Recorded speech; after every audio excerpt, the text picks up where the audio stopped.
நண்பர்களே, நாம் இந்த அடுத்த நிகழ்வாக மானிடத்தின் பயணம் என்ற தலைப்பிலே நமக்கு சிந்தனை வழங்க நமக்கு தஞ்சையிலிருந்து ஐயா பேராசிரியர் பெரியவர் ஐயா காஞ்சிநாதன் ஐயா அவர்களை வரவேற்கிறோம்.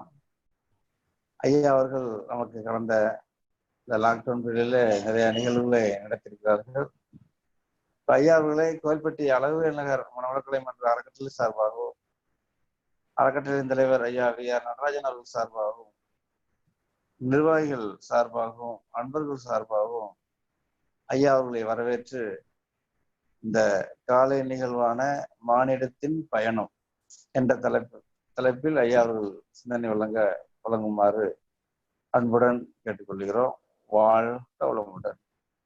வாழ்க வளமுடன் ஐயா. வாழ்க வளமுடன். வாழ்க வையகம். வாழ்க வையகம். வாழ்க வளமுடன். குரு வாழ்க, குருவே துணை. என்னை யான் அறிய வேண்ட இறைவா என் குருவாய் வந்தாய். சென்னையில் சிந்தை வைத்து சீர்த்தவம் முறையாய் செய்தேன். உன்னையே என்னுள் காட்டி உள் நிறைந்து அறிவாய் நின்றாய். முன்னை சேர்வினை தூய்மைக்கே முயன்று அறநெறி வாழுகின்றே. வாழ்க வளமுடன். நம் அனைவருக்கும் குருவாய் வந்து நம்மளே அறிவாய் நிறைந்து நின்று நம்மை வழி நடத்தி கொண்டிருக்கும் ஆசான் அருள் தந்தை அவர்களை வணங்கி இந்த காலை நேரத்தில் மேன்மையான ஆழ்நிலை தவத்தை நடத்தி கொடுத்த பேராசிரியர் முருகன் அவர்களையும் இந்த கோவில்பட்டி அழகுவேல் நகர் அறக்கட்டளையினுடைய ஜூம் இணைப்பிலே தங்களை இணைத்து கொண்டு பெருமை சேர்த்து கொண்டிருக்கின்ற இருபால் அறிஞர் பெருமக்களாகிய உங்களையும் வணங்கியும் வாழ்த்தியும் இன்றைய சிந்தனையை நாம் துவங்குகிறோம். மானிடத்தின் பயணம் என்ற தலைப்பில் தொடர்ந்து அருட்தந்தை அவருடைய கருத்துக்களை பல கோணங்களிலே நாம கேட்டு செவிமடுத்து அதை சிந்தித்து நமதாக்கி கொண்டிருக்கிறோம். அந்த வகையிலே இன்றைய தினம்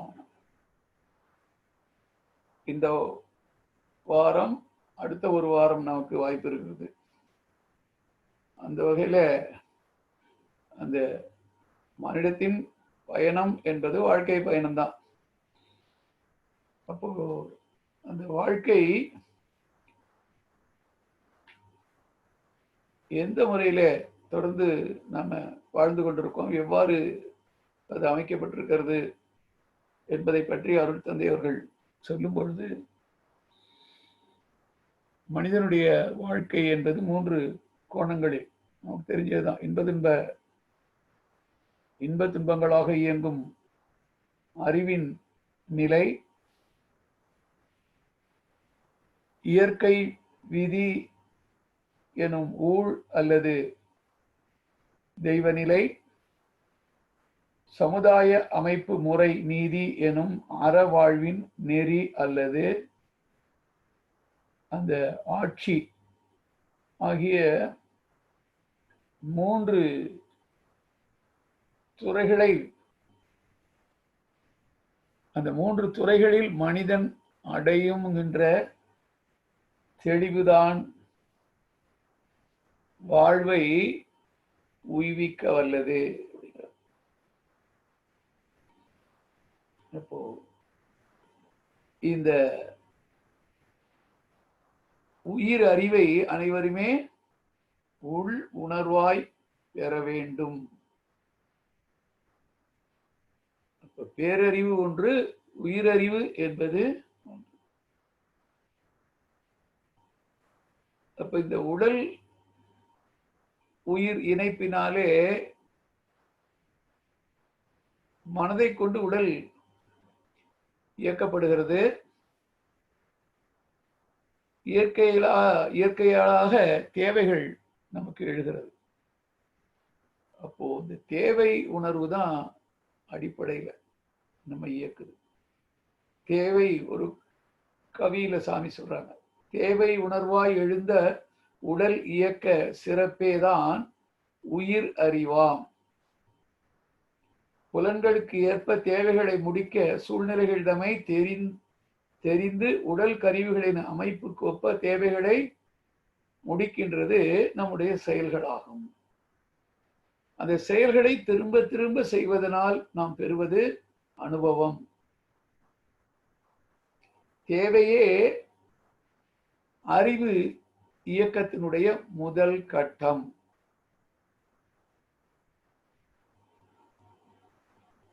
அந்த அறிவே தன் மூல நிலையை உணர்ந்தால் அதுதான் முடிவு கட்டம். அப்போ இறைநிலையிலிருந்து தொடங்கி பல நிலைகளிலே இறைநிலையே தன்மாற்றம் பெற்று இங்கே மனிதனாக வந்து உடல் இயக்க சிறப்பாக பெற்ற இந்த அறிவு, அது தேவையில் தொடங்குகிறது. அதுதான் அறிவினுடைய இயக்கத்தின் முதல் கட்டம். அந்த அறிவே அனுபவங்களால் பெறப்படுகிற அறிவு. அந்த அனுபவங்கள் எவ்வாறு அமைகிறதோ அதை பொறுத்து தான் அது வாழ்வின் நோக்கமாகிய தன் மூல நிலையை உணர்வது அல்லது வேறு மாதிரி திரும்புவது. அப்போ அந்த முடிவு நிறைவாக மானிடத்தினுடைய பயம் எங்கே நிறைவு பெறுகிறது என்று சொல்லும்போது தன் மூல நிலை உணர்வதுதான் முடிவான கட்டம்ங்கிறாங்க.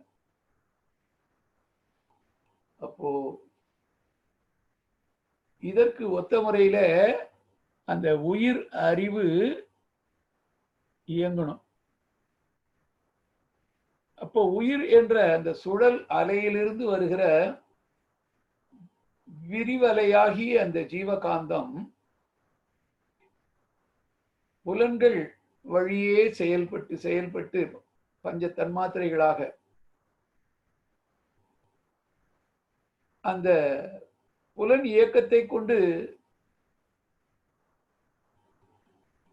மேல்மனம், அந்த புலன்கள் அந்த மேல்மனதை இயக்கி புறப்பொருள்களோடு தொடர்பு கொண்டு அதனுடைய விளைவை அந்த நடுமனமாகிய மூளையில் பதித்து அந்த மூளையில பதிந்த பதிவுகள் அப்படியே காந்த திவலைகளாக மாற்றப்பட்டு கரு மையத்தில உயிரில் பதிவாகிறது. அதுதான் உயிரறிவு. அது இரண்டு மாதிரியாக செயல்படலாம். மனமாக இருக்கிறது, உயிரின் அறிவாக இருக்கிறது. அதுவேதான் ஆதி என்ற பேரறிவாக இறைவனாக இருக்கிறது. இப்போ மனம் இங்கே உயிர் அறிவு, அறிவு ஆதி எனும் மூன்றும் ஒன்றே. இது வெவ்வேறு அல்ல, இது மூன்று ஒன்றுதான். மனம், அறிவு, ஆதி எனும் மூன்றும் ஒன்றே. மறைகளெல்லாம் விரித்து உணர்த்தும் உண்மை இதே. நம்ம வேதங்கள் எல்லாம் சொல்றது எல்லாமே இதைத்தான். மனம் வடிவாய் குணங்களாய் எல்லை கட்டும், இது இயல்பு. இதைத்தான் சாமி சொல்றாங்க, அறிவை உணர்ச்சிகள் வெல்லுவது இயல்பு. அறிவால் உணர்ச்சிகளை வெல்லுவது உயர்வு. அப்ப இத மனதில தான் எல்லாம் இருக்குது. மனதிலே உள்ள எல்லாம் மற்ற எங்கு தேடி இருந்தாங்க. மனதை கொண்டு வாழ்வதனாலதான் மனிதன். இப்போ மனம் புலர் உணர்வில் மயங்கிட மாயை. மனம் உயிர் அறிவினில் மருவி தோய்ந்திட மனமே உயர்ந்து அறிவெனும் மாபதம் எய்திடும். மனம் அறிவாகிய மனிதனும் தெய்வம். தெய்வம் என்பது பேரறிவு நிலை. புலன்களை கொண்டு உணர முடியாத காரணத்தினால அது ஒன்றுமில்லாதது என்று சொல்லக்கூடியது. பணம் அனைத்தையும் உள்ளடக்கியது அதுதான். இப்போ மனதின் தன்மை என்னன்னு பார்க்கும்போது, மனம் எதை நினைக்கிறதோ அதுவாக மாறிடும். அந்த குணத்தையும் வடிவத்தையும் எடுத்துக்கொள்ளும். இதுதான் இயல்புக்கு நியதி. எப்பொருடைய செயலை குணத்தை உயிரை ஒருவர் அடிக்கடி நினைந்தால் அப்பொருளின் தன்மையதாய் நினைப்போர்தம் ஆற்றல் அறிவினிலும் உடலிலும் மாற்றம் காணும். இப்பெருமை இயல்பூக்க நியதி. அப்போ இந்த மனம் வடிவாய் குணங்களாய், இது ரெண்டும் அற்றது அந்த பேரறிவு இறைநிலை.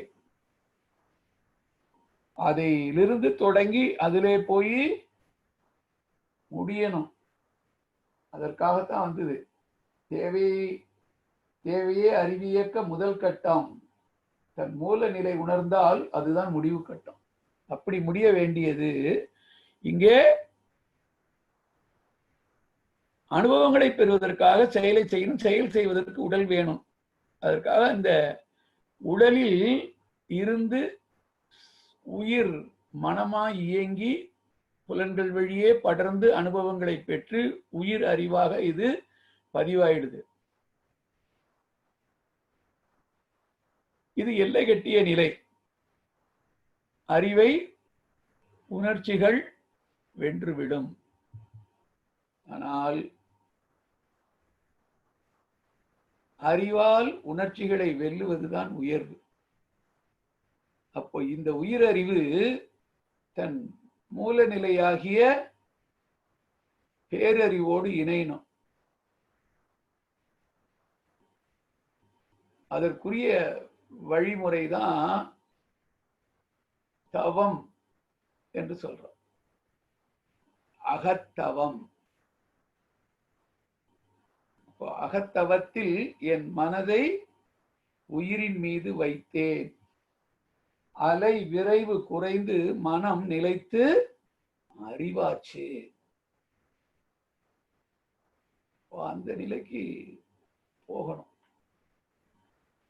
அப்போ இந்த உயிரில் பதிந்த உயிர் அறிவு இருக்க, அறியப்படுவதனால அது அறிவு என்று சொல்லுகிறோம். எல்லாம் அறிந்தது மூலம். இப்ப இந்த அனுபவங்களால்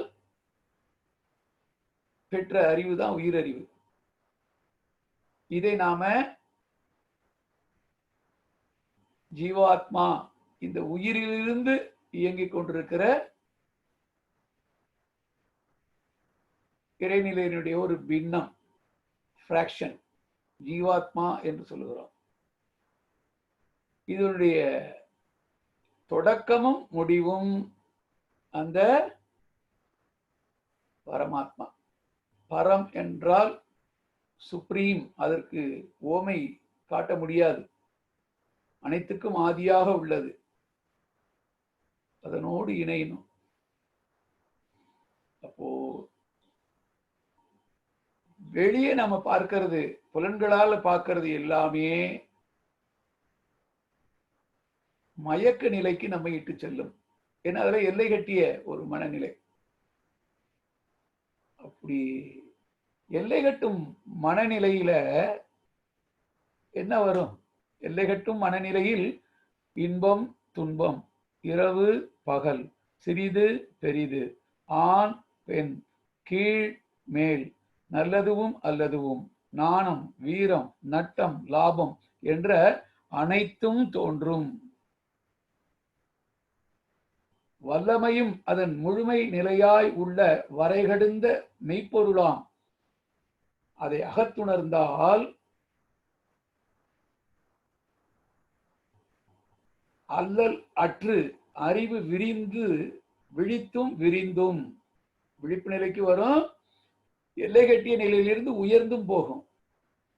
அந்த வல்லமையும் அதன் முழுமை நிலையுமாக, இது பிராக்ஷன் பின்னம், அது முழுமை. வல்லமையும் அதன் முழுமை நிலையாய் உள்ள வரை கடந்த எல்லையற்ற எல்லை பிரிவற்றதுவாய் யாதினுமோர் வலதாய் இல்லை உளதென்று அறிஞரெல்லாம் அயல் எய்துவதாய் கொட்டு முகிலாய் அணுவாய் அணுவை கூட்டி பிரிப்பதுவாய் என்று பாரதியார் சொல்றாருல பரசிவ வெள்ளத்துல. அந்த ஒரு முழுமை எல்லையற்றது. அதை அகத்துணர்ந்தால் அல்லலற்று அறிவு விழித்தும் விரிந்தும். ஒரு விழிப்பு நிலைக்கு, இப்ப மயக்க நிலை, வெளியில இருந்து பெறுகிற அனுபவங்கள், அந்த உயிரறிவால் எல்லாமே மயக்க நிலையில தான் இருக்கிறோம். அதுதான் வள்ளுவர் சொல்றார், பொருள் அல்லவற்றை பொருள் என்று உணரும் மருளனாம் மானா பிறப்பு. அந்த மயக்க நிலையிலிருந்து விழிப்பு நிலைக்கு வரும், விழித்தும் விரிந்தும். அப்போ இறையேதான் இங்க மனமாக இருக்கிறது. மனம் என்பது அலை என்பதனால அலை நீளம் என்பது ஒன்று இருக்கு, அலைச்சுழல் என்பது ஒன்று இருக்கு. அலைச்சுழல் அதிகமாகிற போது, ஃப்ரீக்வன்சி அதிகமாகிற போது அலை நீளம் குறைந்து போகும். இந்த அலைதான் மனம். அப்போ மனம் குறுகிய நிலைக்கு வந்துடும். உண்மை நிலை மறந்து உணர்வு தன்முனைப்பாகி எண்ணம் தான் தனது என்று இறுகி குறுகி இப்படி வந்துடும். அப்படி இல்லை, விழிப்பு நிலைக்கு கொண்டு வந்தால் விரிந்து போகிற போது அலைச்சூழல் குறைந்து போகும். அப்போ மிகவும் நுண்ணிய அலை, புலன்களையும் கடந்து நிற்கக்கூடிய ஒரு அலை, அந்த ஒரு இயக்கம் உள்ளதுதான் அந்த ஒன்றுமில்லாத ஒன்று என்ற இறைநிலை. அதுதான் அனைத்தையும் தன்னுள் ஈர்த்து காலத்தில் மலர்த்தி கொண்டு விளைவுகளை கொடுத்து கொண்டிருக்கிறது. அப்ப அதுதான் முதல்ல சொன்னேன், ஒன்றுமில்லா ஒன்றேதான் ஈர்ப்பு சக்தி. ஓங்கியதோர் எழுச்சி நிலை அணுவாய் போச்சு. ஒன்றான அணுவே இயக்கமாகவும் உள்நிறைந்த ஆற்றல் ஓர் கவர்ச்சியாயும், அந்த மனமே அந்த அணுவே எழுச்சியாயும் உள்நிறைந்த ஆற்றல் ஓர் கவர்ச்சியாயும் ஒன்றே இரண்டாகி ஒவ்வொரு அணுவும் ஓர் இயக்க நிலையமாகி ஒன்றை ஒன்று ஈர்த்து கவர்ந்து இயக்கி இயங்கி உண்டான மாறுதலே ஐம்பூதங்கள். அந்த ஆதியின் அசைவுதான் பரம அணு. அவை ஒவ்வொரு அளவில் கூட வேதம் கூறும் ஐம்பூதம், விண் முதல் மண் வரை. வேறு இந்த பிரபஞ்சத்துக்குள்ள எதுவுமே இல்லை.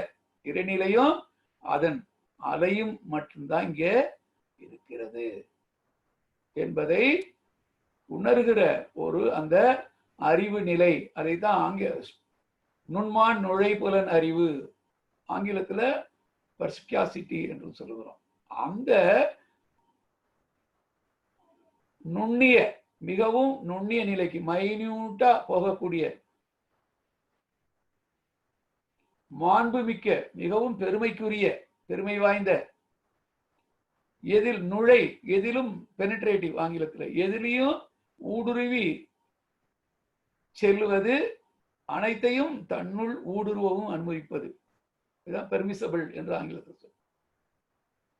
அந்த ஒரு அறிவு தான் புலன் கடந்த அறிவு, ஆறாவது அறிவு.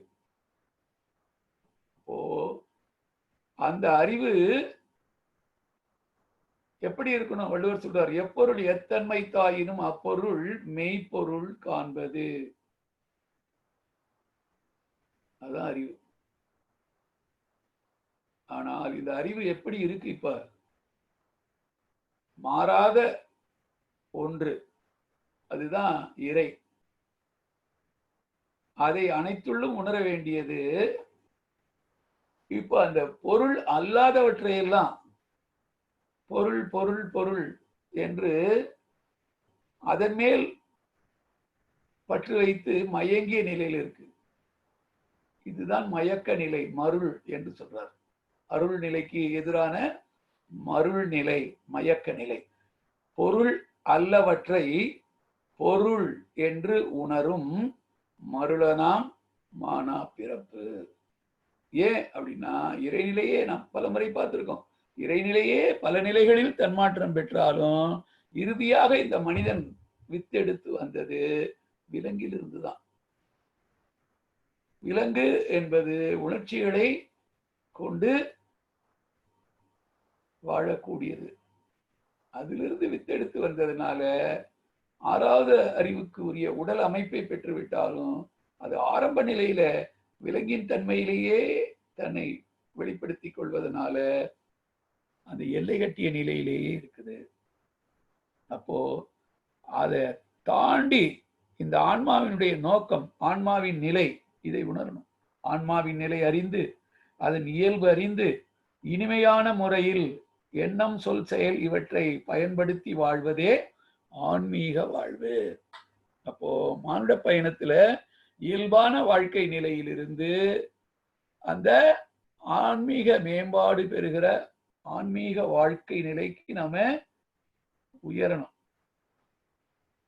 அது ஏன் ஆன்மீக வாழ்வுன்னு சொல்றாங்க அப்படின்னா, ஆன்மாவுக்கு முழுமை தருவதால், இனிமை பயப்பதால். அதாவது கண்ணதாசன் எழுதினார், ஒரு மனிதன் வாழ்க்கை இனிமை என்றான், ஒரு மனிதன் அதையே கொடுமை என்றான்.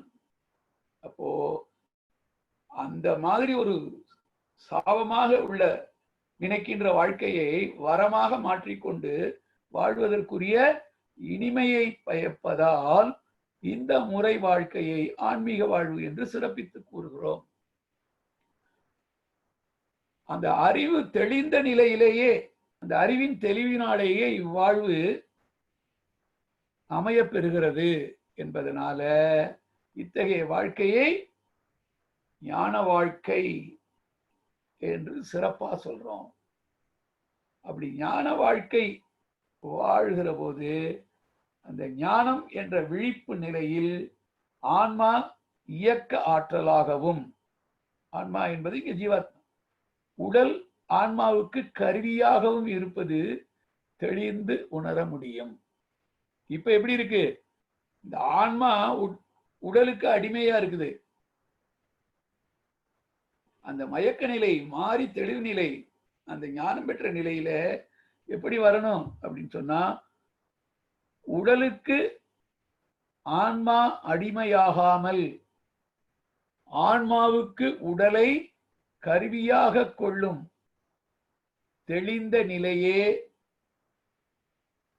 துறவு நிலை என்று சொல்றோம். இந்த ஞானத்தினுடைய உச்சம் எது அப்படின்னா துறவு நிலை.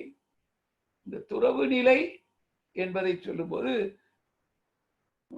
இயல்பாக நாம இதுவரை பெற்ற விளக்கங்களிலிருந்து ஒரு வித்தியாசமான நிலையில விளக்கத்தை சாமி கொடுக்குறாங்க. உறவிலே கண்ட உண்மை நிலை தெளிவே துறவு. ஏன்னா நம்ம அந்த இயற்கை தேவைகளை நிறைவு செய்து கொள்வதற்காக பல பொருள்களோடும் பல உயிர்களோடும் தொடர்ந்து தொடர்பு வைத்துக் கொண்டுதான் இருக்கிறோம். அப்படி வைத்துக் கொள்ளுகிற தொடர்புல, அந்த உறவிலே காணுகின்ற உண்மை நிலை தெளிவுதான். அதற்கு மேல் விளக்கம் என்ன சொல்றாங்க? விட்டு விட்டு ஓடுவது அல்ல துறவு. ஏன் அப்படின்னா, ஈசனே தானாக உணர்ந்த போதும் எழும் பசியை உணவால் தான் தீர்க்க வேண்டும். இப்ப எதையும் நாம புறக்கணிக்க முடியாது. இந்த தொடர்பு என்பது காலங்காலத்துக்கு இருக்கணும். ஆனா எவ்வாறு தொடர்பு கொள்வது, எந்த அளவுக்கு தொடர்பு கொள்வது, எந்த நேரத்துல எந்த நிலையில் அதிலிருந்து நம்மை விடுவித்துக் கொள்வது, சிக்கிக் கொள்ளாம என்று தெளிவோடு வாழுகிற பொழுது அந்த வாழ்க்கை நீச்சல் தெரிஞ்சவன் வெள்ளத்துல எதிர்நீச்சல் போடுற மாதிரி இருக்கும். இல்லை அப்படின்னு சொன்னா அலையில் அகப்பட்ட துரும்பாகி அந்த பயணமே ஒரு கசப்பான அனுபவத்தை கொடுக்கும். அந்த மானுட பயணம் இனிமையாக இருக்கணும்னா இந்த மாதிரி தெளிவு நிலையில, உணர்ந்த நிலையில வாழணும்.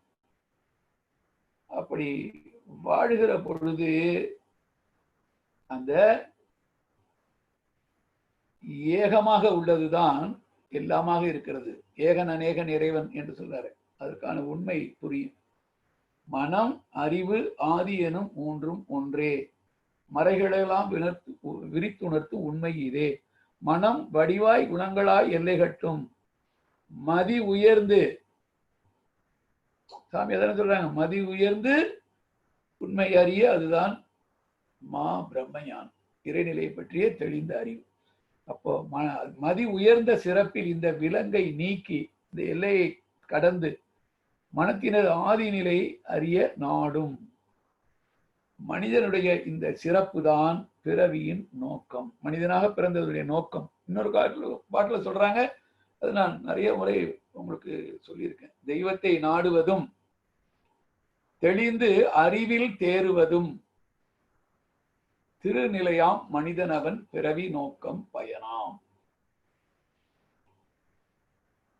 தெய்வநிலை தெரிந்து கொண்டேன், திரு அருளே நானாக திகழும் அனுபவம் இல்லை என்பார் சிலர். ஏன்? தெய்வம் எனும் பாலை பிறையிட்டு தயிராக்கி பின் தேடுகின்றார் அதை காணேன் என்றால் மயக்கே. தெய்வம் உயிருக்குள் அறிவாய் அதன் படற்கையிலே திகழ்கிறது மனமாக. தேடுவது எதை, எங்கே என்று சாமி கேட்கிறோம். இப்ப எதை தேடுறோம்? எதை கொண்டு தேடுறோம்? தேடுகின்ற பொருள் என்ன? அது ஏன் நமக்கு? தெரிந்தவர் யார் என்று நாடும் வழக்கத்தை சில பேரே கொண்டிருக்கிறார்கள். அந்த அறிவில கொஞ்சம் தெளிவு வந்த பிறகுதான் இந்த தேடுதலே வருது. அப்போ எங்கும் நீக்கமர நிறைந்த எல்லாமாக இருக்கின்ற அனைத்துக்கும் உட்பொருளாக இருந்து அதை எல்லாவற்றையும் இயக்கிக் கொண்டிருக்கின்ற மூல ஆற்றல், அதனோடு இணைகிற போது இந்த அறிவு எல்லைகளை கடந்து எல்லாம் தெரிந்த அறிவாக மாறும். அப்போ அப்படி எல்லாவற்றையும் தெரிந்து கொள்ளக்கூடிய அறிவு தான். ஏன்னா இதனுடைய மூலமும் முடிவும் ஒன்றுதானே. இடையில நம்ம சிக்கி கொண்டிருக்கிறோம். அப்போ இந்த 6 அறிவுல ஆரம்ப நிலையில நிக்கிறோம். நிறைய புலன்களால் அனுபவங்களை பெறுகிறோம். அப்படி புலன் அனுபவங்களோடு எல்லை கட்டிய நிலையில எப்படி இருக்கிறோம் என்பதை சாமி ஒரு கவிதை சொல்றாங்க. ஆறறிவின் ஆரம்ப நிலையில் நின்றாய், அனுபவித்தாய், அனுபவத்தின் பயன் உணர்ந்தாய், பேரறிவை பெற வேண்டி பெருத்த வேகம். அது வந்ததே அப்படின்னா அந்த இறையை நோக்கி கடலிலிருந்து சூரிய வெப்பத்தால் ஆவியாக்கப்பட்டு மேகமாகி குளிர்ந்து மழையாக பொழிந்து அது மலை மீது விழுந்து அங்கிருந்து அருவியாக வந்து சமவெளியில ஆறாக ஓடி தொடர்ந்து ஓடிக்கிட்டு தான் இருக்கும். எங்கே அது முழுமையடையும் அப்படின்னா தொடங்கிய இடமாகிய அந்த ஆழ்கடலில் போய் இணைகிற போதுதான் அந்த வேகம் குறைந்து விவேகம் என்ற நிலை, அமைதி நிலைக்கு வரும். அதுபோல இறைநிலையில் தொடங்கி அல்லது இறைநிலையே தன்மாற்றம் பெற்று தன்னை அறிவதற்காக ஒரு வடிவம் எடுத்ததுன்னா அந்த வடிவம்தான் மனிதன். அது நம்ம ஏற்கனவே பார்த்திருக்கிறோம், இருந்தாலும் நினைவூட்டுறதுக்காக அதை சொல்றேன். மனிதனுடைய சிறப்பு என்றதுல சாமி சொல்றாங்க, பூரண பொருளே புதுமையடைந்து ஆரணமான அணுவாய் விரிந்து அணுவின் கூட்டம் இயக்கம் பக்குவம் அசைவாய் இசைவாய் அண்ட கோடியாய் ஓரறிவினம் முதல் ஐயறிவினம் வரை ஊனாய் உயிராய் உருவ பேதங்களாய் தானாய் விரிந்த தத்துவமாகிய சுய முதல் ஐந்தையும் சுகிக்கவும் அறியவும் கர்ம ஞான கருவிகள் பெற்று அறிந்தும் வாழ்ந்தும் அரூப நிலையாம் ஆதி நிலையை அறிந்தே முடிவுற எழுந்த வேகத்தால் எடுத்த வடிவம். அறிவின் நிலைகள் 5க்கும் அப்பால் அறிவின் உயர்வாம் 6ஆம் நிலையில் வந்து பிறந்து வாழ்வதே மனிதன். அப்போ அந்த 6 அறிவுல ஆரம்ப நிலையில இருக்கிறான். என்ன பண்றான்? 6 அறிவின் ஆரம்ப நிலையில் நின்றாய், அனுபவித்தாய், அனுபவத்தின் பயன் உணர்ந்தாய். அதான் அந்த உயிரறிவு. பேரறிவை பெற வேண்டி பெருத்த வேகம் மயக்க நிலையில பெரிதென்று விஞ்ஞான துறையில் இட்டாய். அதன் விளைவு என்ன? யாரறிந்த ஒன்றும் கர்ம ஞான இந்திரியங்களுக்கு உபகருவியாச்சு. அதனால என்ன வந்தது? ஊரறிந்தாய், உலகறிந்தாய். என்ன கிடைக்கல? ஊரறிந்தாய், உலகறிந்தாய். ஆனா உன்னை மட்டும் அறியவில்லை விஞ்ஞானத்தால். எல்லாம் அறிவு தன்னை விட்டு எல்லாம் அறிந்தும் இங்கொன்றும் இல்லை. அப்போ இதுதான் பிரச்சனை. எல்லாவற்றையும் அறியக்கூடிய அந்த பேரறிவு எல்லாவற்றையும் தன்னுள்ளிருந்து தொடங்கி இயக்கி பராமரித்து பாதுகாத்து வழிநடத்தி மாற்றம் செய்து தனக்குள்ளேயே ஐக்கியப்படுத்திக் கொள்ளுது. அதனாலதான் அது பூரணம் என்று பேரு. அப்ப அந்த பூரண பொருளே புதுமையடைந்து ஆரணமான அணிவாய் விரிந்து மனிதனா வந்திருக்குது. அப்போ அந்த அறிவு தான்.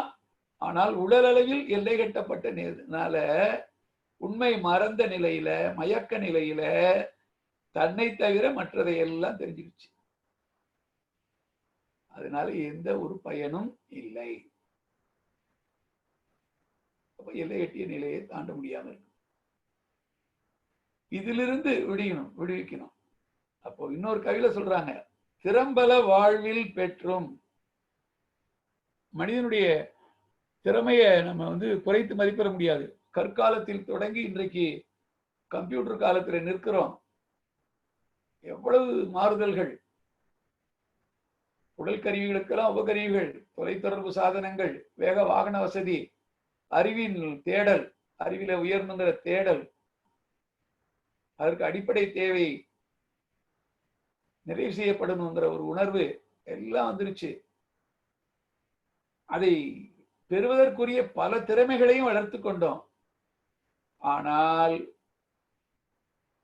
இன்னும் அறிவு குருடாகித்தான் ஒரு விழிப்பு நிலைக்கு வரலைங்கிறாங்க. திறம்பல வாழ்வில் பெற்றும் சிறப்புட விஞ்ஞானத்தால் அறம் தவம் இரண்டும் இன்றி அறிவது குருடாய் போச்சு. அப்போ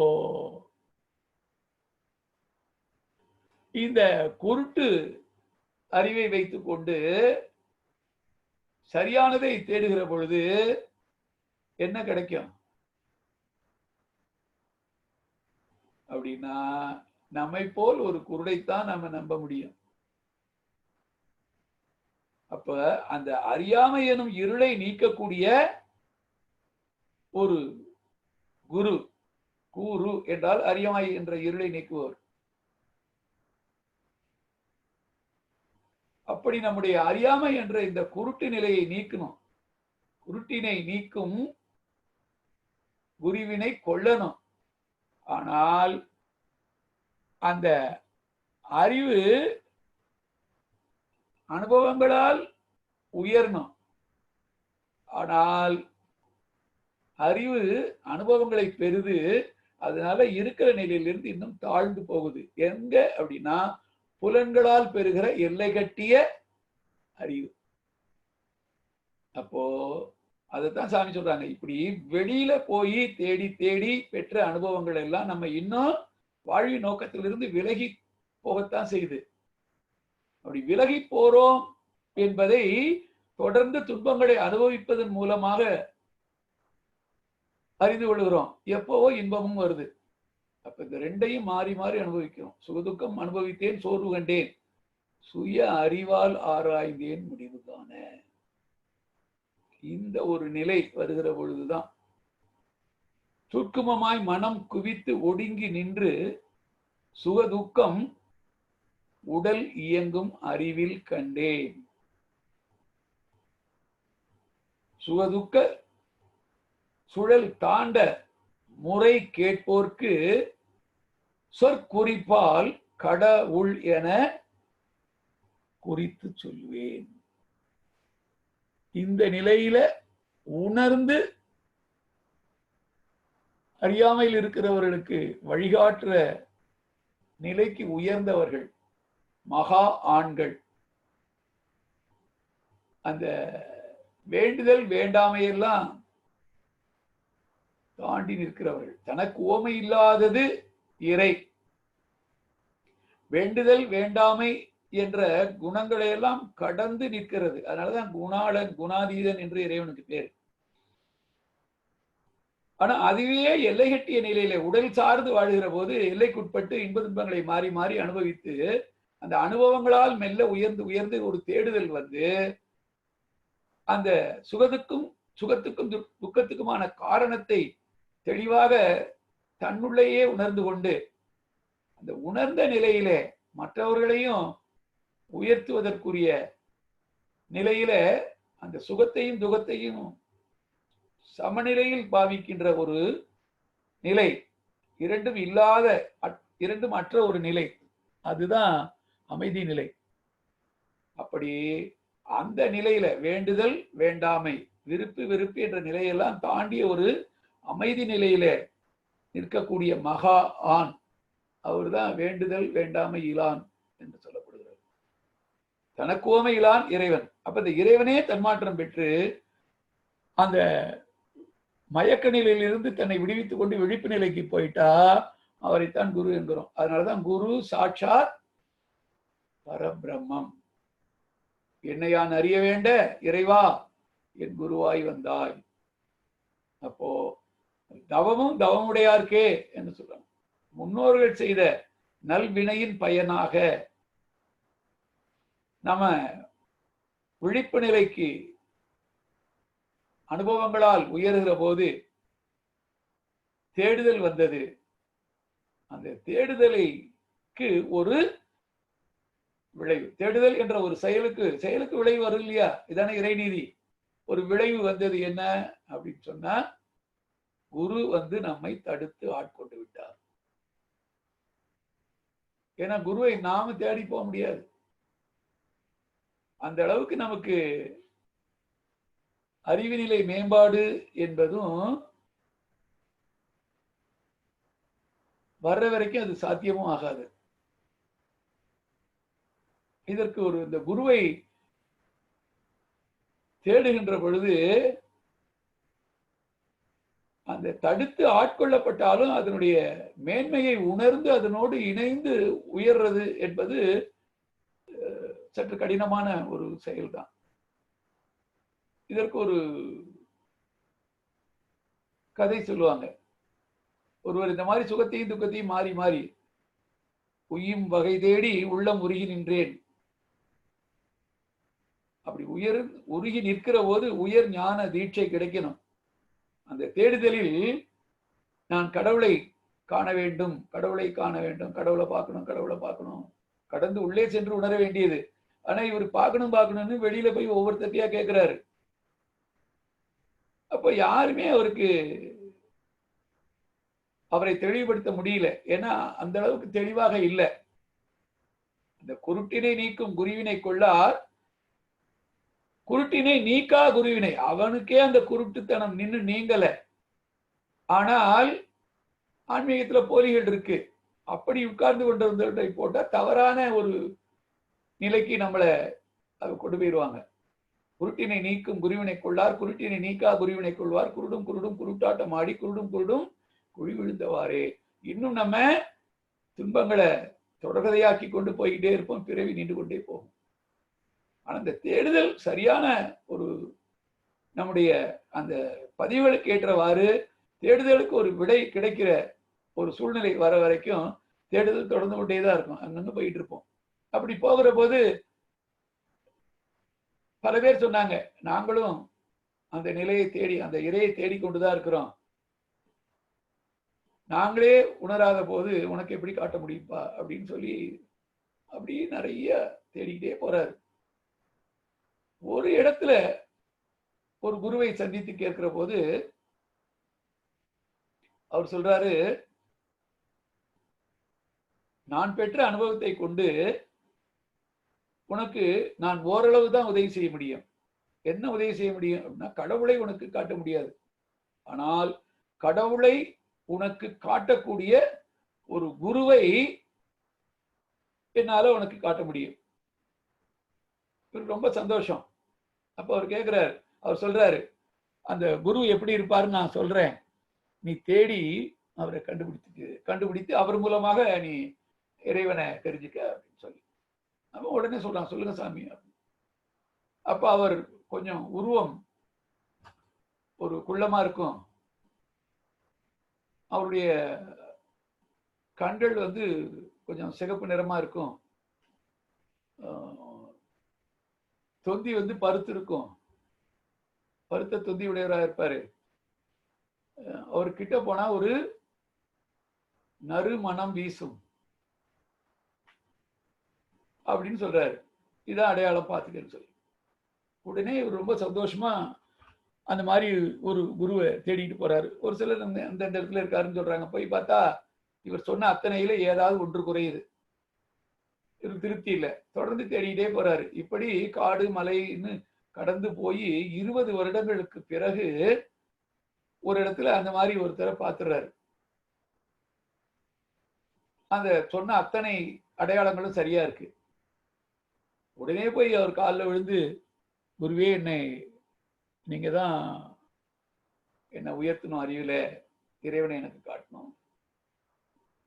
உடனே அந்த குரு அவரை தோளை பிடித்து தூக்கி நிறுத்திட்டு, தம்பி என்னை கொஞ்சம் நல்லா உற்று பாருங்க அப்படிங்கிறார். இந்த அன்பரும் அந்த குருவை உற்று பார்த்தாரு. பார்த்த பிறகு இவருக்கு சந்தோஷத்துக்கு பதிலாக ஏகப்பட்ட கோபம் வந்துருச்சு. கேட்கிறாரு, ஐயா, நான் 20 வருஷத்துக்கு முன்னாடி உங்ககிட்ட வந்து தானே கேட்டேன், நீ தானே குருவுக்கு அடையாளம் எல்லாம் சொல்லி தேடி கண்டுபிடிச்சிக்கேன்னு சொன்னேன். அப்பவே நான் தான் அந்த குருன்னு சொல்லியிருக்க கூடாதா?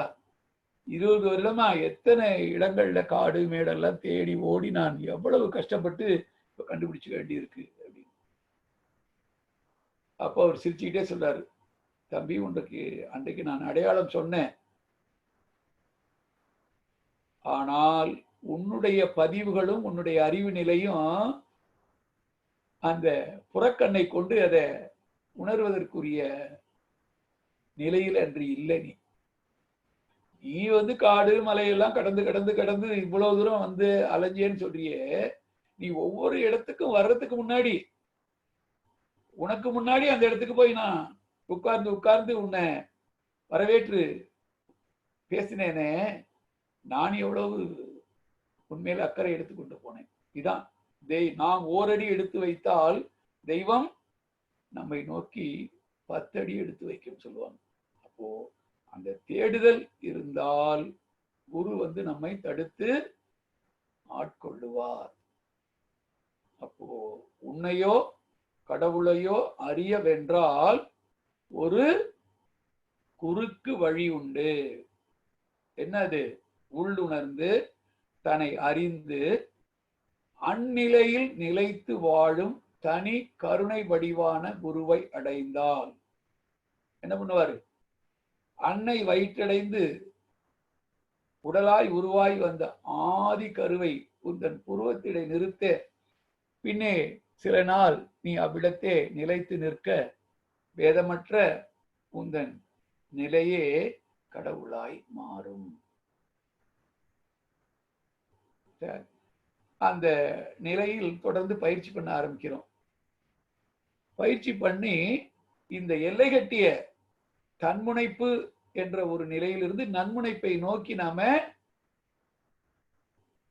பயணிக்க கற்றுக்கொண்டோம். ஆனால் அங்கேயும் கொஞ்சம் விழிப்பு நிலை இல்லைன்னா மீண்டும் சறுக்கல் வந்துடும். சாமி சொல்றாங்க, தன்முனைப்பு நீங்க ஒரு குருவை அடைந்து தவம் ஆற்றும் சாதனையால் உயரும் போது நன்முனைப்பாம் அருள் தொண்டால் பயன் காண்போர்கள் நா தழுக்க பெருமையோடு போற்றுவார்கள். உன் முனைப்பு நிலவு ஒளி ரவியால் போல் உயர் குருவின் ஒளி என்றே உணர்ந்து அடங்கு. என் ஒளிதான் சிறந்தது, இனி ரவி ஒளி ஏன் எனக்கு என்று நிலவு என்ன, அங்கு இருளே மிஞ்சும். அப்ப மறுபடியும் சூன்யம், அறிவு சூன்யமாயிரும், அறிவற்ற நிலைக்கு போயிடுவோம், விழிப்பு நிலை போயிடும், மயக்க நிலை வந்துடும். அப்போ அந்த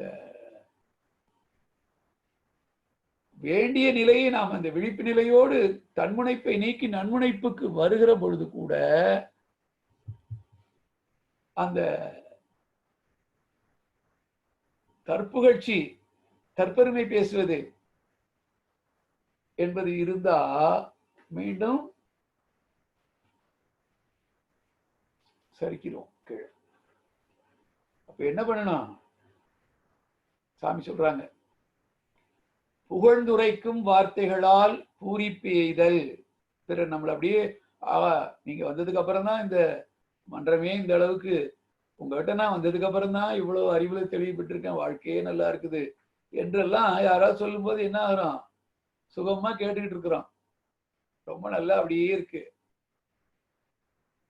யாராவது நீங்க வந்த பிறகுதான் இத்தனை அவலங்களும், நான் முன்னாடி நல்லா தான் இருந்தேன், உங்க பேச்ச கேட்டேன் இப்படி ஆயிட்டேன் அப்படின்னு சொன்னா என்ன ஆகும்? உடனே பாய்வோம். அது வரைக்கும் பேசாம இருக்கோம், சுகமா கேட்டுக்கிட்டு இருந்தோம். ஆனால் நம்மை பற்றி மாற்று கருத்து அங்க வரும் பொழுது டவக்குன்னு போய் குறுக்க பூந்து அதை மறுத்து சமாதானம் சொல்றோம்.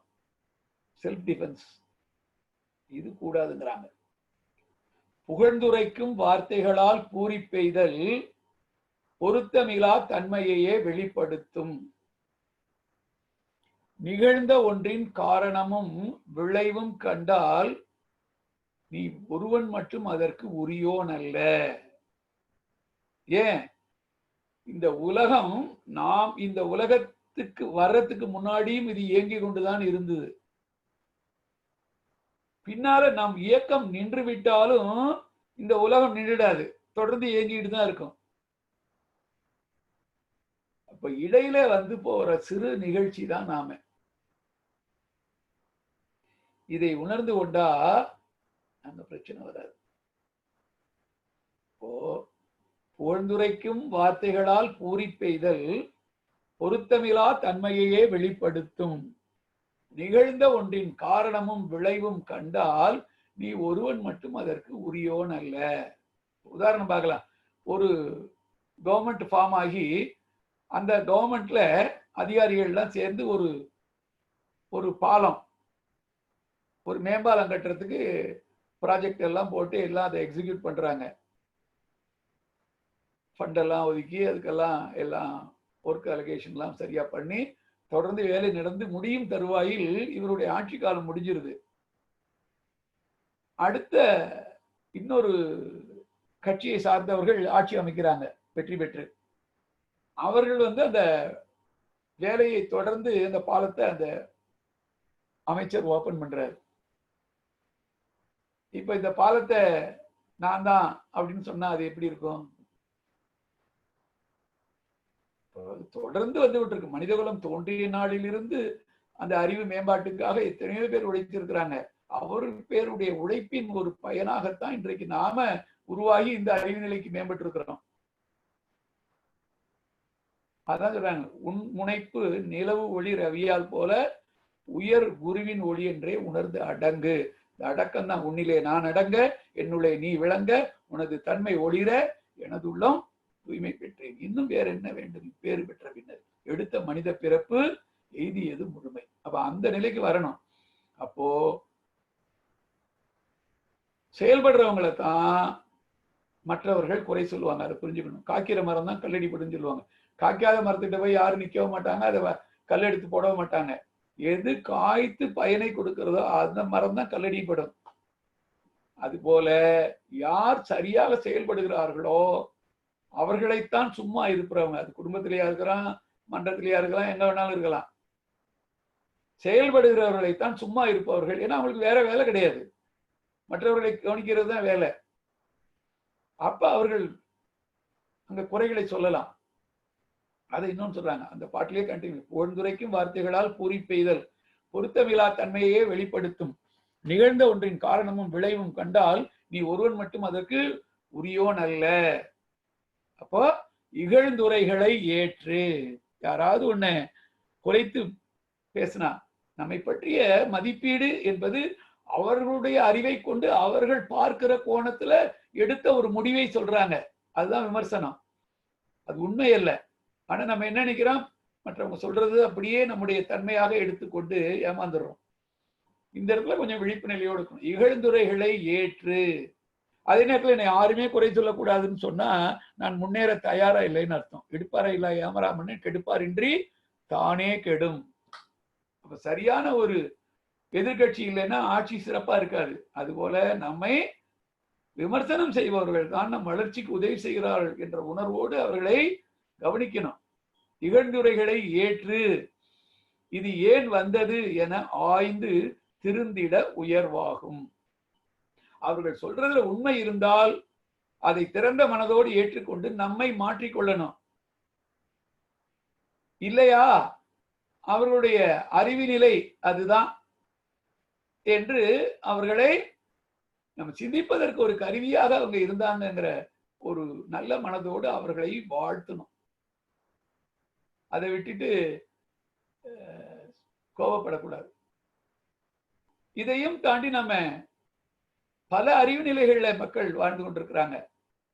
நம்ம முன்னோர்களுடைய தவத்தின் பயனாக நாம நல்ல ஒரு குருவை அடைந்து நாமும் உயர்ந்து பிறரை உயர்வுக்கு கொண்டு செல்கிற அளவுக்கு அறிவு நிலையில மேம்பட்டுட்டோம். இது உண்மையிலே நாம தன்முனைப்படைய வேண்டிய கர்வப்பட வேண்டிய விஷயம் இல்லை. குருவின் அன்பை குருவின் கருணையை நினைத்து பணிவோடு நாம தொடர்ந்து செயல்படணும். ஆனால் அப்படி செயல்படுகிற போது நிறைய தடைகள் வரும்.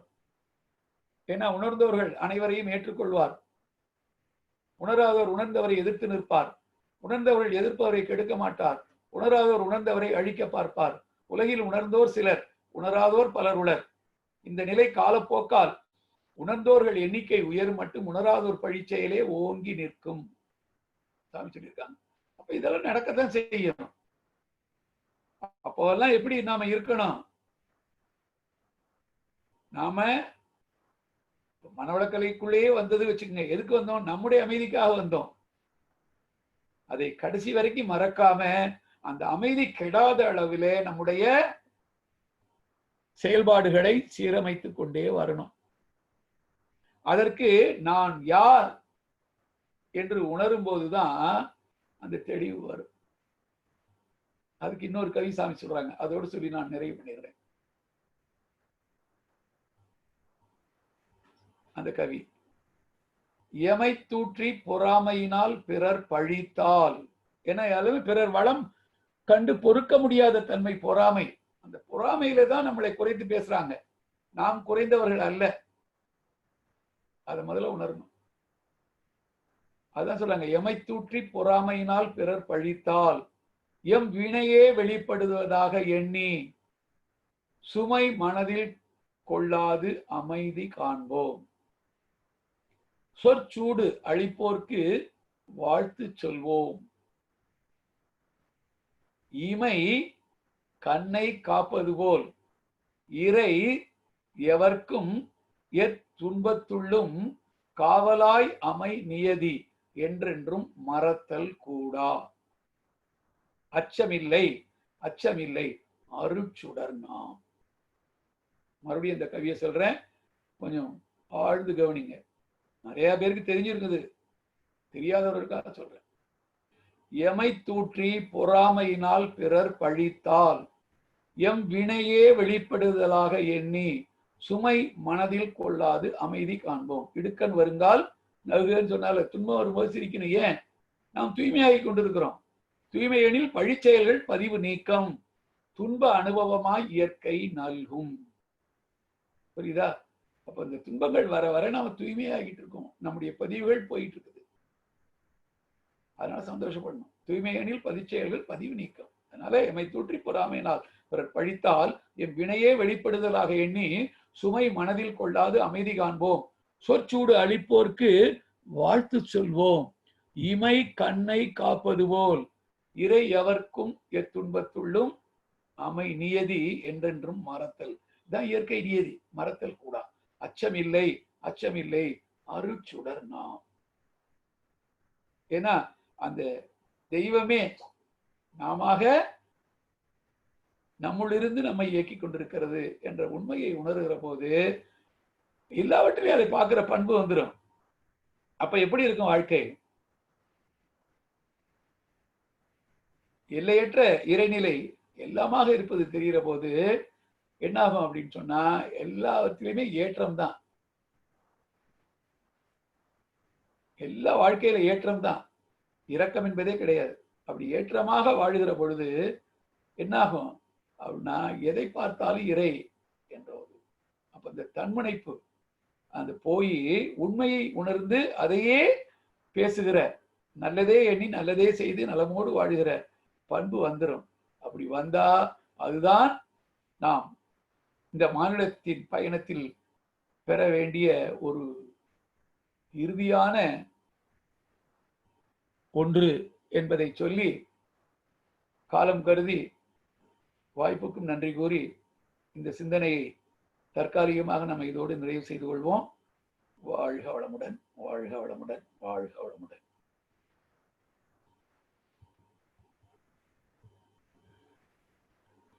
வாழ்க வளமுடன். வாழ்க வளமுடன் ஐயா, வாழ்க வளமுடன் ஐயா, வாழ்க வளமுடன். சாந்தி செந்தில்வேல் அவங்க ஹேண்ட் ரைஸ் பண்ணியிருக்காங்க. ஐயா அம்மா வாழ்க வளமுடன்மா. ஐயா வாழ்க வளமுடனுங்க ஐயா. வாழ்க வளமுடன். சொல்லுங்கம்மா ஐயா. ஸ்பீச் ரொம்ப அருமையா இருந்துச்சுங்க, சிறப்பா இருந்துச்சுங்க ஐயா. இந்த கவி ஒண்ணு சொன்னீங்க இல்லைங்க ஐயா, எதுல இருக்குங்க ஐயா? எத்தனாவது கவியா இருக்குங்க ஐயா? எந்த கவிமா? இப்ப கடைசியா எனை தோன்றி பொறாமையால் எமை தூற்றி பொறாமையினால் பிறர் பழித்தால், அது ஞானக்களஞ்சியத்துல இருக்கு. மனவளக்கலை பார்ட் 2 இருக்கு இல்லையா? ஆமாங்க ஐயா. அதுல கூட அந்த கவி இடையில கொடுக்கப்பட்டிருக்கு. ஓகே ஓகே ஐயா, ரொம்ப சிறப்பா இருந்துச்சுங்க. அவரை உட்கார்ந்த இடத்த விட்டு எந்திரிக்கவே முடியலைங்க, அருமையா இருந்துச்சுங்க ஐயா. வாழ்த்துக்களுங்க ஐயா, வாழ்க வளமுடனுங்க ஐயா. இறைவனுக்கும் நன்றிங்க ஐயா. கோயில்பட்டி மனவளக்கலை மன்றத்துக்கு நன்றிங்க ஐயா. பேர் சொன்னது நான் கவனிக்கலையே. சாந்தி செந்தில்வேல், திருச்சிங்க ஐயா. ஓ, வாழ்க வளமுடன், வாழ்க வளமுடன், வாழ்க வளமுடன். ஐயாவுக்கு வாழ்த்துக்கள், நன்றிங்க ஐயா. வாழ்க வளமுடன், வாழ்க வளமுடன். நன்றிங்கம்மா, நன்றி. அடுத்து பெருமாள் பெருமாள் ஐயா அவர்கள் அட்மிட் பண்ணிக்கீங்க ஐயா. வாழ்க வளமுடன். வாழ்க வளமுடன். வணக்கம், காலை வணக்கம். காலை வணக்கங்கள். வாழ்க வளமுடன். கருத்துகள், சிந்தனை உரைகள். இந்த மதி உயர்ந்து உண்மை பெற சாமிஜி ரொம்ப அழகா இருக்காங்க. இந்த மதிங்கிறதுக்கு அறிவுங்கிறதையும் சாமிஜி சொல்லி இருக்கிறாங்க. ஆமா, இந்த அறிவு உயர உயரதான் நிறைய பேர் என்ன பண்றாங்க, தானதுங்கிற எண்ணத்துக்கு போயிடுறாங்களே, என்ன பண்றது? இல்ல இல்ல இல்ல, அறிவு உயர்ந்தால், நிலை உயரும் போது பணிவு என்பது இயல்பா வந்துடும். அப்பதான் மற்றவர்கள் அவங்கதான் வாழ்வாங்குவாள். நிலை உயரும் போது பணிவு கொண்டால் உயிர்கள் உன்னை வணங்கும்.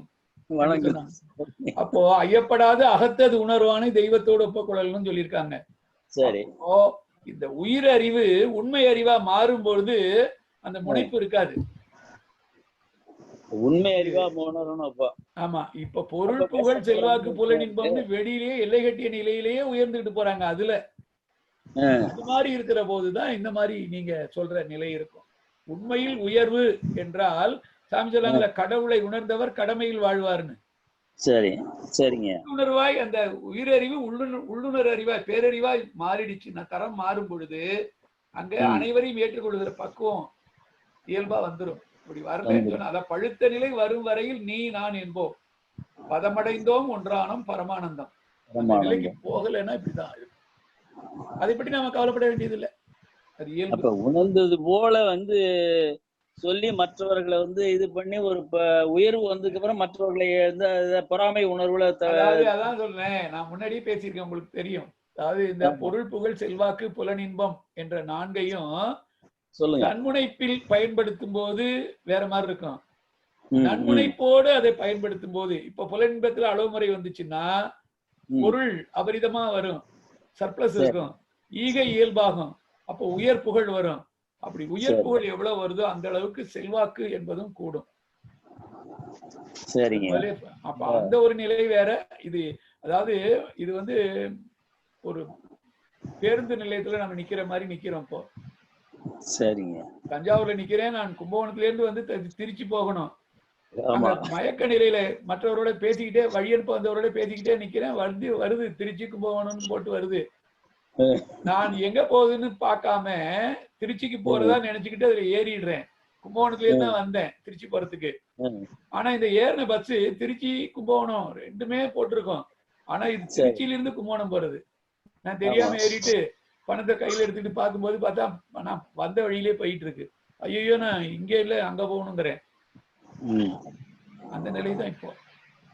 ரெண்டும் பயணம் தான், இப்படியும் போகலாம் அப்படியும் போகலாம். சரி, காலை நேர சிந்தனை வரை ரொம்ப அருமையான மானிட பயணம். வாழ்த்துக்கள்ங்க. வாழ்க வளமுடன். நன்றி ஐயா, வாழ்க வளமுடன். நண்பர்களே, நேரம் கருதி நாம் நிறைவேற்றலாம். வாழ்க வையகம், வாழ்க வையகம், வாழ்க வளமுடன்.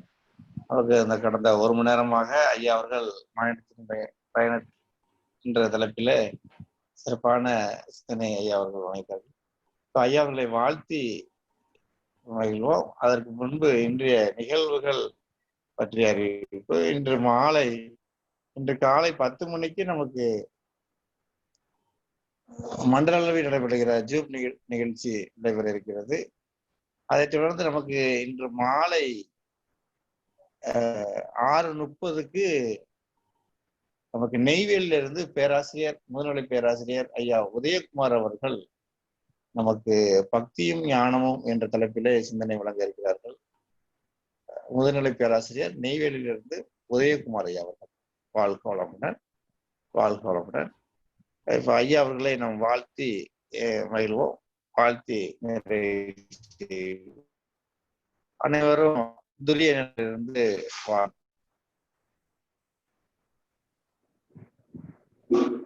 பேராசிரியர் ஐயா பெரியவர் காஞ்சிநாதன் ஐயா அவர்கள் வாழ்க வளமுடன். பேராசிரியர் ஐயா காஞ்சிநாதன் ஐயா அவர்கள் வாழ்க வளமுடன். பேராசிரியர் காஞ்சிநாதன் ஐயா அவர்கள் வாழ்க வளமுடன். அவருடைய உடல் நலம் வாழ்க வளமுடன். அவருடைய குடும்பம் வாழ்க வளமுடன். அவருடைய வாழ்க வளமுடன்.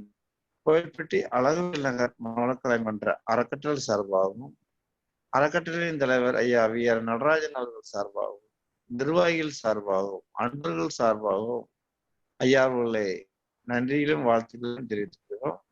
இதன் தொடர்ச்சியாக நமக்கு வருகிற 30ஆம் தேதி ஐயா அவர்கள் மீண்டும் உரையாற்ற இருக்கிறார்கள்.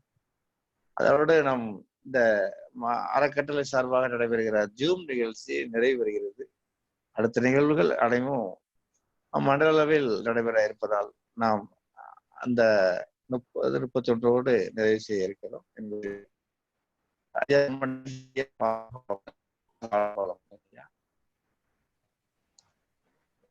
வாழ்க வளமுடன். வாழ்க வளமுடன், வாழ்க வளமுடன்.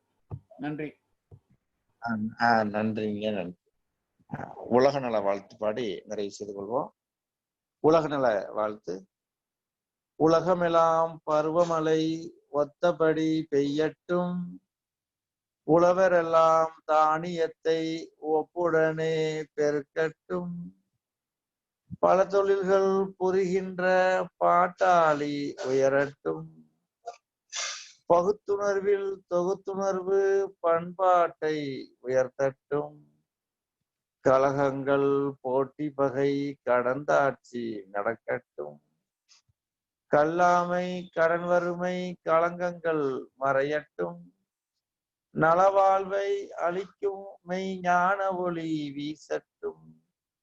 நம் கடமை அறவாழ்வின் நாட்டத்தே சிறக்கட்டும். நம் கடமை அறவாழ்வின் நாட்டத்தே சிறக்கட்டும்.